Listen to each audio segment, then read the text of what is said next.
नमस्कार। एकादशी का व्रत सभी व्रतों का राजा होता है। अगर आप भले ही जीवन में कोई और अन्य व्रत नहीं कर पाए तो एकमात्र एकादशी का व्रत करने से आपके जीवन की सभी समस्याएं समाप्त हो सकती हैं, आपकी सभी मनोकामनाएं पूरी हो सकती हैं।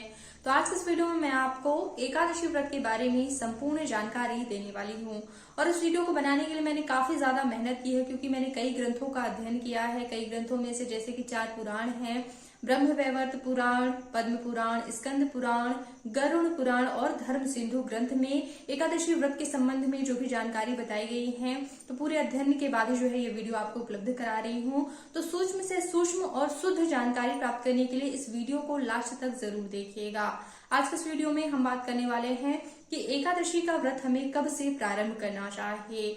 और जैसा कि एकादशी का व्रत जो है 10वीं से ही प्रारंभ हो जाता है, 10वीं से ही नियम करने होते हैं, तो 10वीं से लेकर के एकादशी और फिर द्वादशी में पारण तक के क्या नियम होते हैं, साथ ही साथ एकादशी व्रत में हमें फलाहार के रूप में क्या ग्रहण करना चाहिए, एकादशी व्रत में हमें बाल धोना चाहिए या नहीं धोना चाहिए, कई छोटे बड़े आपके प्रश्न होते हैं। एकादशी व्रत की पूजा विधि कैसे करनी होती है, एकादशी व्रत का संकल्प कैसे लेना है, एकादशी व्रत की उद्यापन विधि क्या होनी चाहिए, उद्यापन कब और कैसे करना होता है, सारी जानकारी एकादशी व्रत के बारे में आज इस वीडियो में आपको मिलने वाली है। तो चलिए वीडियो शुरू करते हैं। नमस्कार, मैं हूं आपके साथ प्रियंका तिवारी। मेरे चैनल में आप सभी का बहुत बहुत स्वागत है। चलिए सबसे पहले जान लेते हैं कि एकादशी का व्रत हमें कब से प्रारंभ करना चाहिए। तो एकादशी व्रत की शुरुआत करने के लिए कहना चाहूंगी कि शुभ काम में देरी क्यों। आप चातुर्मास में जो भी एकादशियां होती हैं उन एकादशियों को छोड़कर किसी भी एकादशी से जो है एकादशी का व्रत प्रारंभ कर सकते हैं।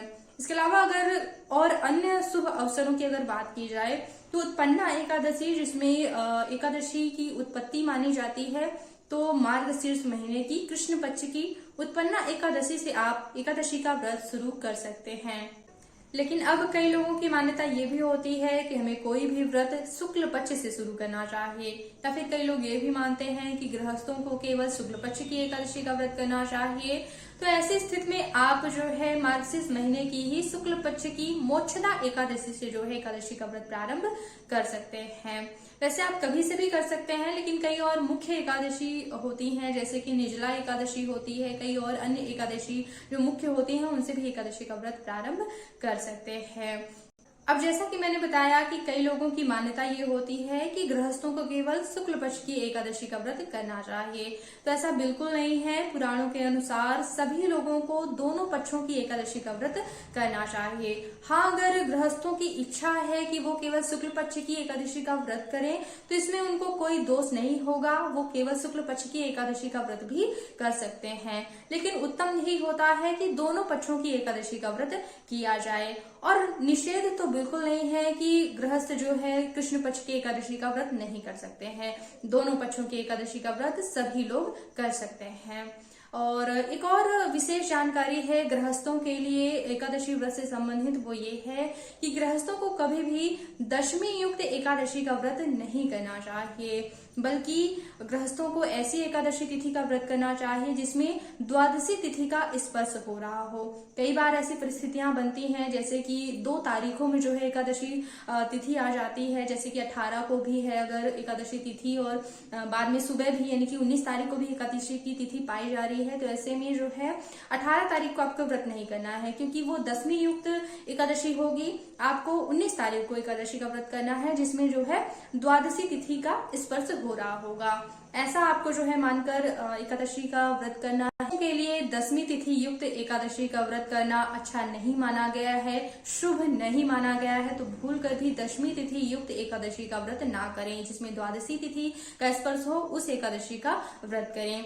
आसपास ब्राह्मण हो या फिर आसपास जानकारियां मिल जाती हैं, कभी कभी जो है 2 तारीखों में एकादशी तिथि आ जाती है, तो आसपास जानकारी आप ले लें, चाहे आप जिन गुरुओं को मानते हो, ब्राह्मणों को मानते हो। और हाँ, ऐसे ही स्थिति में ये भी बताया गया कि अगर ब्राह्मणों में भी मतभेद होता है, कई बार मंदिरों में भी मतलब दो तरह की जानकारी दी जाती है, तो ऐसी स्थिति में आप द्वादशी का भी अगर व्रत करते हैं तो आपको कोई दोष नहीं होगा, आपको पूरा एकादशी का फल प्राप्त होगा। ऐसा वर्णन जो है पुराणों में किया गया है। तो अगर आप एकादशी का व्रत करते हैं तो तिथियों से संबंधित मुहूर्तों के बारे में जानकारी अवश्य लेते रहे, क्योंकि एकादशी के व्रत में जो है द्वादशी तिथि में पारण के मुहूर्त का भी बहुत ज्यादा महत्व होता है। पारण हमेशा शुभ मुहूर्त में ही किया जाता है। अब हम एकादशी व्रत के अन्य नियमों के बारे में बात कर लेते हैं। तो पुराणों के अनुसार एकादशी का व्रत दो प्रकार से किया जाता है। पहला प्रकार व्रत स्वरूप होता है जो कि अत्यंत कठिन होता है, और दूसरा होता है उपवास स्वरूप। व्रत स्वरूप में क्या होता है कि दशमी तिथि से ही जो है एक समय का आहार लेना होता है, ब्रह्मचर्य व्रत के साथ धरती में शयन करना होता है, और अगले दिन यानी कि एकादशी के दिन निर्जला निराहार व्रत करना होता है। द्वादशी के दिन पारण करने के बाद दोबारा भोजन करने का विधान नहीं होता है।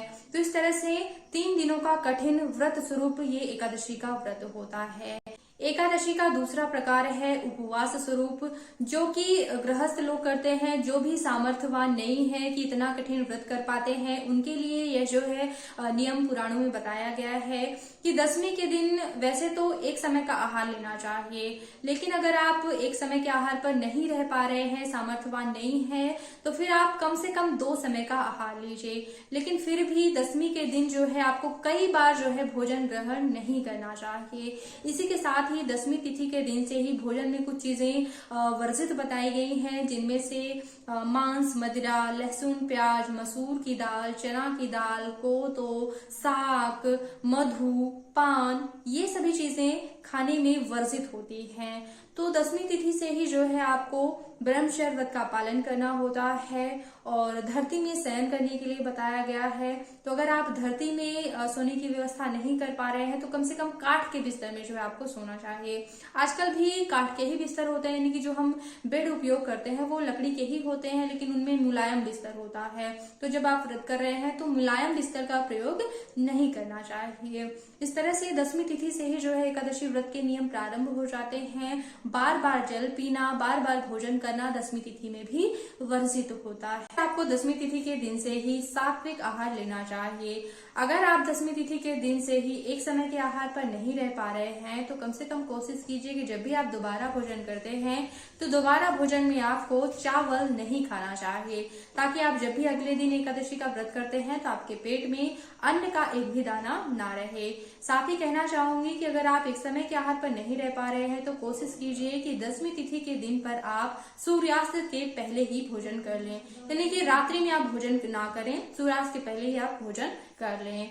इसके अलावा जब भी आप एकादशी व्रत के लिए तैयार होते हैं, यानी कि दशमी तिथि के दिन जब भी आप भोजन कर लेते हैं, तो भोजन करने के बाद आपको मुख शुद्धि करनी चाहिए। तो दशमी तिथि के दिन मुख शुद्धि करने के लिए लकड़ी की दातून का प्रयोग बताया गया है।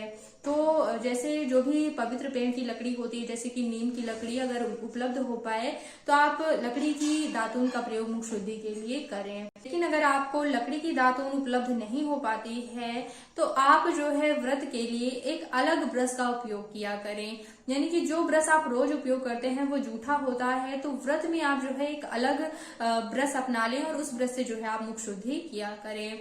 इसके अलावा अगले दिन एकादशी तिथि के दिन जो है लकड़ी की दातून भी वर्जित बताई गई है, यानी कि लकड़ी की दातून भी जो है मुख शुद्धि के उपयोग में नहीं लाना है।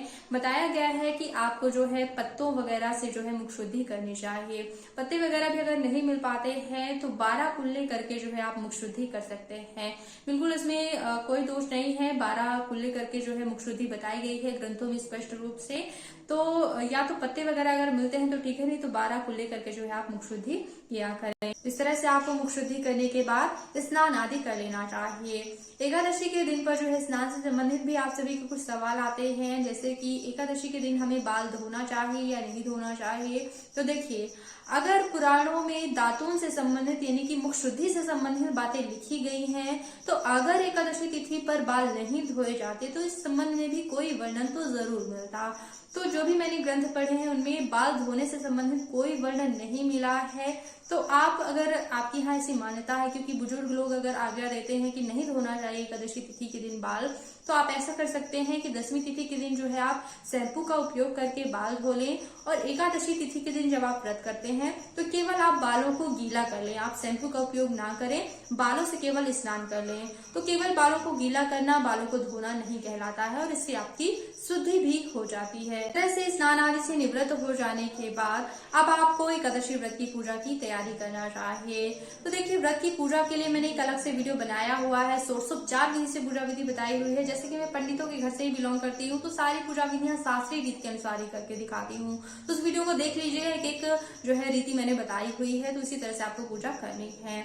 पूजा की तैयारी जब हम करते हैं तो आचमन इत्यादि करने के बाद हमें व्रत का संकल्प लेना होता है। तो संकल्प के बारे में यहाँ पे मैं आपको बता देती हूँ। वैसे मैंने पूजा के वीडियो में भी बताया हुआ है।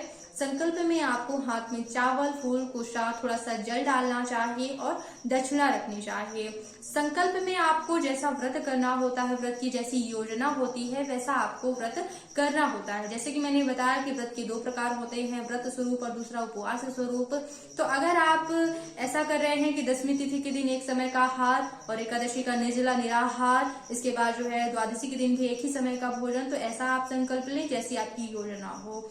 पहले से ही आप योजना तैयार कर लें। और अगर आपका ऐसा है कि उपवास स्वरूप है, दसवीं के दिन आपको आहार लेना है और फलाहार पर एकादशी का व्रत करना है और पारण के दिन जो है भोजन दोनों समय का करना है, तो आप फिर ऐसा संकल्प लें। तो संकल्प में आपको क्या बोलना है? मैं, अपना नाम बोल लीजिए, अपना गोत्र बोल लीजिए, भगवान श्री हरि विष्णु की प्रसन्नता के लिए जो भी आपकी मनोकामना हो, इस मनोकामना की पूर्ति के लिए एकादशी निर्जला निराहार व्रत करने का संकल्प लेती हूँ या फिर लेती हूँ। अगर आप निर्जला निराहार नहीं कर रहे हैं तो मैं और अपने गोत्र का नाम भगवान श्री हरि विष्णु की प्रसन्नता के लिए एकादशी का व्रत फलाहार पर करने का संकल्प लेती हूँ, एक भुक्त आहार पर करने का संकल्प लेती हूँ, ऐसा आप जो है बोल सकते हैं। इस तरह से आपको संकल्प लेना है। संकल्प के बाद जैसे कि अगर आप कब तक का व्रत करना चाहते हैं, ये भी आप संकल्प में बोल सकते हैं। अगर आपकी संख्या निश्चित है, संख्या निश्चित है तो फिर आप जब तक भी आपकी इच्छा हो आप व्रत करें। वैसे एकादशी का व्रत जो है 12 या फिर 14 वर्ष तक करना चाहिए। अगर आप उद्यापन करना चाहते हैं तो 12 या फिर 14 वर्ष के बाद जो है आप एकादशी का उद्यापन कर सकते हैं, और फिर उद्यापन के बाद फिर से व्रत शुरू कर सकते हैं, क्योंकि एकादशी का व्रत जो है आजीवन रहना चाहिए। और 8 वर्ष से 80 वर्ष तक के सभी लोगों को एकादशी व्रत करने का अधिकार होता है, स्त्री पुरुष दोनों को अधिकार होता है। मैंने पहले नहीं बताया, जैसे कि मैंने यहाँ स्त्री कहा, तो स्त्रियों को जो है पति की आज्ञा से ही एकादशी व्रत करने का अधिकार होता है। अगर पति की आज्ञा नहीं है तो एकादशी व्रत का कोई भी फल नहीं है। ये पुराणों का कथन है, अपने स्वयं से नहीं बता रही हूँ। तो आज्ञा लेने के बाद ही जो है व्रत शुरू करना चाहिए। इस विषय पे किसी अगले वीडियो में बात करेंगे कि क्यों अधिकार नहीं है, क्या भक्ति करने का अधिकार नहीं है। ये थोड़ा दूसरा अलग वीडियो है, तो उसमें हम अलग में बताएंगे।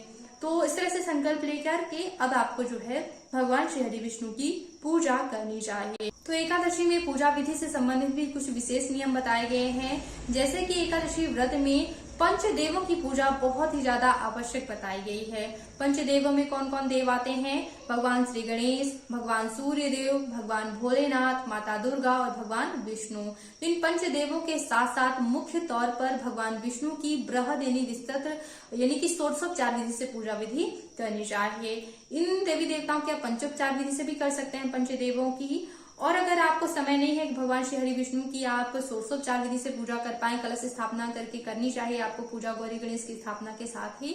तो अगर समय नहीं है तो कम से कम कोशिश करें कि आप पंचामृत बना लें, पंचामृत से भगवान श्री हरि विष्णु का अभिषेक कराएं। कोई आप पाठ कर ले, विष्णु सहस्त्रनाम स्तोत्र का पाठ कर सकते हैं, माला जाप कर सकते हैं, रामचरितमानस का, श्री भगवत गीता का पाठ कर सकते हैं। तो कुछ विशेष जरूर होना चाहिए पूजा में अगर आप व्रत कर रहे हैं तो। इतना भी समय नहीं है तो पंचोपचार विधि से ही आप पूजा करें। पंचदेवों की पूजा तो जैसे कि रोज की जो पूजा होती है आपके घर में जो भी देवी देवता हैं उनकी आप पूजा करें, और भगवान श्री विष्णु की पूजा करें। माता तुलसी की पूजा बिल्कुल मत भूलिएगा। और फिर जो है आपको, भले ही आप ऑफिस जा रहे हैं तो सामान पंचोपचार से ही करें, लेकिन नाम जप अवश्य करना चाहिए। भले ही आप काम करते रहें, काम करते करते आपको मानसिक जप अवश्य करना चाहिए, क्योंकि बिना नाम जप के कोई भी व्रत सफल हो ही नहीं सकता है। व्रत की परिभाषा ही यही होती है। व्रत हम रहते ही इसीलिए हैं ताकि हम ज्यादा से ज्यादा भगवान के नाम का जप कर सकें, ज्यादा से ज्यादा भगवान के भजन कीर्तन में दिन व्यतीत कर सकें, इसीलिए व्रत रहा जाता है। भूखे रहने को व्रत नहीं कहते हैं। भूखे अनजाने अनजाने में पशु भी रह लेते हैं, हर कोई रह लेता है। तो नाम जप महत्वपूर्ण होता है। कोई भी नाम जप आप कर सकते हैं। नाम जप या तो आप तुलसी की माला पर कर सकते हैं, समय नहीं है तो मानसिक जप कीजिए। अगर तुलसी की माला नहीं है तो यूं ही आप अनाम का उंगली और अंगूठे की मदद से यूं ही आप मतलब ध्यान करना है, किसी भी माध्यम से आप कर सकते हैं। तो एक आसन पर बैठकर 10-15 मिनट अवश्य जप करें। और मानसिक जप तो पूरा दिन चलता ही रहना चाहिए। रामचरितमानस का पाठ कर सकते हैं, भगवद गीता का पाठ कर सकते हैं, विष्णु सहस्त्र नाम स्रोत का पाठ कर सकते हैं। जो भी भगवान विष्णु की विशेष पूजाएं होती हैं आप वो कर सकते हैं। और इस तरह से आपको दिन व्यतीत करना है। अब एकादशी व्रत के दिन भी कुछ विशेष नियम होते हैं। जैसे कि अगर आप व्रत कर रहे हैं तो आपको व्रत के दिन सोना वर्जित होता है, दिन में नहीं सोना चाहिए। वैसे रात्रि में भी जागरण बताया गया है, अगर संभव नहीं है तो कोई दिक्कत की बात नहीं है, लेकिन दिन में सोना वर्जित बताया गया है। अगर आप फल और जल पर व्रत कर रहे हैं तो बार बार जल नहीं पीना चाहिए। असमर्थता की स्थिति अलग होती है। अगर आप बीमार हैं तो फिर आप पी सकते हैं, लेकिन अगर आप बीमार नहीं है, स्वस्थ हैं, तो फिर आपको बार बार जल नहीं पीना चाहिए। आप चाय वगैरह, अब लोगों को सिर दर्द करने लगता है तो क्या कहा जा सकता है, पी सकते हैं। वैसे तो ग्रंथों में ऐसा कोई वर्णन नहीं है, नहीं पीना चाहिए, लेकिन अब अगर सिर दर्द करता है तो पी सकते हैं।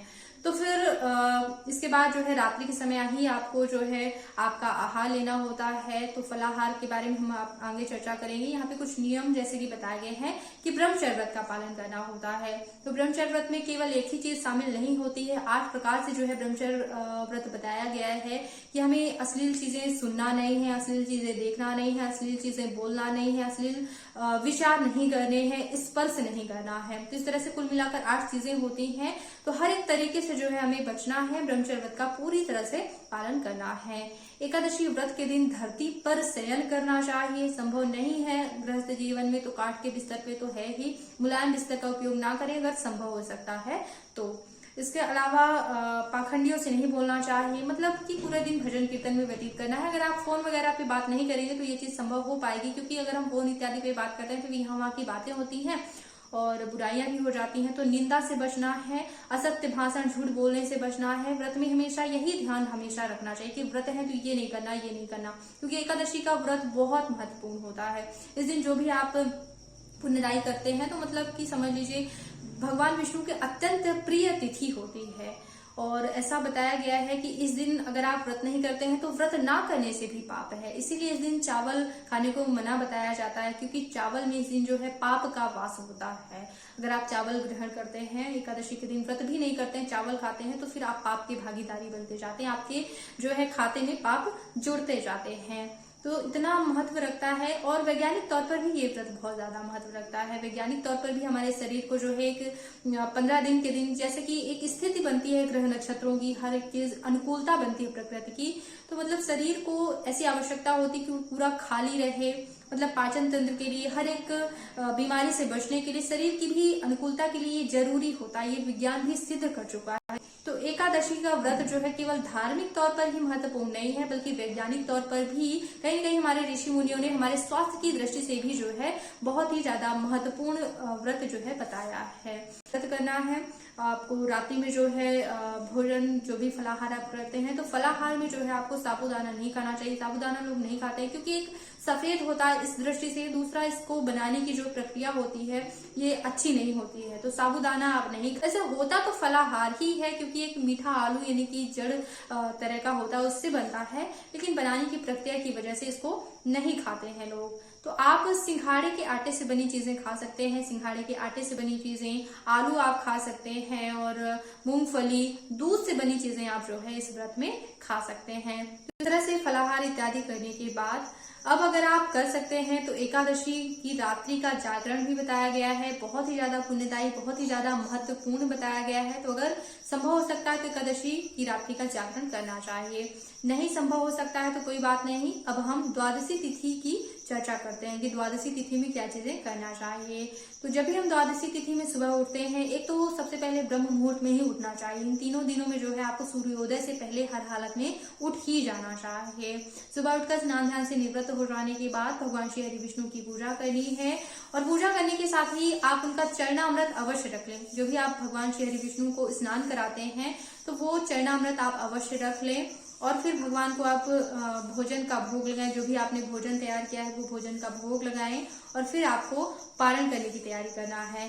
पारण करने से पहले ब्राह्मण को भोजन अवश्य ही करवाना होता है, जरूर करवाना चाहिए। मतलब विधान बताया है कि ब्राह्मण को भोजन करवाने के बाद ही एकादशी का पारण करना चाहिए।